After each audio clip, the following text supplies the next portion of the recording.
Nous sommes à Saint-Rincemin, en Moselle-Est, à quelques kilomètres de Sarreguemines. Une commune charmante d'un peu plus de 1200 habitants, avec énormément de patrimoine de proximité. On va voir ça tout à l'heure. Mais Saint-Rincemin, c'est avant tout une commune où la nature fait partie du quotidien, avec la Sarre qui traverse la commune, et cela donne de très jolis points de vue, comme ici par exemple. Allez, maintenant, allons découvrir tout ça.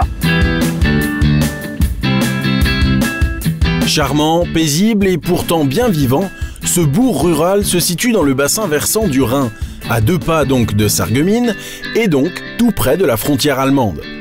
Une commune à taille humaine mais dynamique qui cultive son identité entre patrimoine, nature et modernité. Si vous regardez bien autour de vous, il est entouré de verdure. Il y a 5 massifs forestiers, la rivière et puis un esprit très chaleureux au niveau des habitants. Il y a une dizaine d'associations qui cohabitent au niveau du village. On a de la gym, on a du cabaret, on a des arboriculteurs, on fait encore de l'eau de vie. Donc il y a encore un esprit de village. Parmi les 10 associations très actives sur la commune, il y a notamment les boulistes, qui profitent aussi bien du soleil que des terrains de boules aménagés à côté du terrain de foot, lieu de rassemblement et de fête durant la période estivale. Et c'est ici que nous retrouvons David, premier adjoint au maire, qui nous rejoint pour la suite de la visite. Côté vie quotidienne, la commune est dotée d'une école maternelle, d'une école élémentaire et d'un périscolaire, mais aussi d'aires aménagées pour les plus jeunes et leurs familles. Et si vous souhaitez garder un petit souvenir fait main à Saint-Rincemin, n'hésitez pas à vous rendre chez Steph. Accessoires cousu main, carterie ou objets déco, tout est fait à la main et avec amour. Et enfin, pour les gourmands, il y a aussi le Kirchberg, restaurant réputé situé au cœur de la commune. Côté patrimoine, la commune a de quoi séduire. D'abord, l'église Saint-Cyriaque, bâtie en 1824 dans un style dit grange.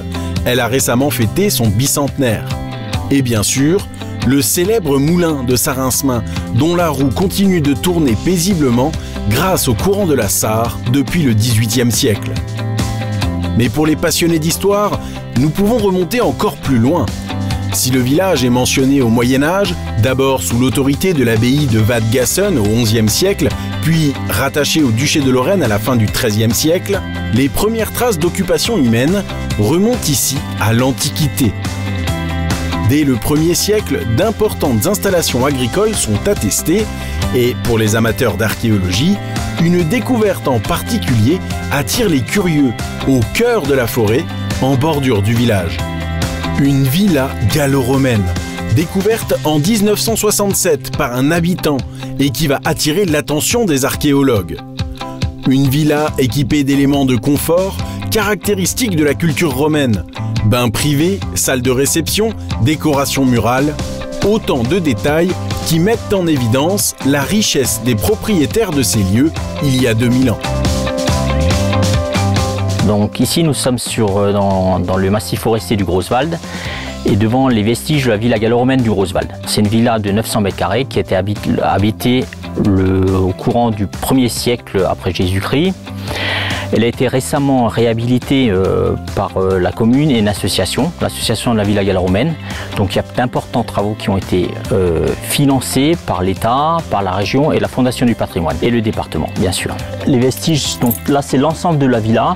On a des thermes. C'est alors une particularité de notre villa. Il y a très peu de villas qui ont des thermes encore aussi bien préservés que la nôtre. Et l'été, juste à côté de là, les rives de la Sarre deviennent un terrain de jeu, notamment pour les plus jeunes. Pêche, baignade, balade à vélo, balançoire ou simple détente, qui a dit que les jeunes passaient tout leur temps sur leur téléphone? Ici, juste à côté de la ville, on est bien à la campagne et on y est bien. Et c'est au bord de l'eau que se termine cette visite de Saint-Rincemin, un village charmant où histoire, nature et vie quotidienne cohabitent chaque jour.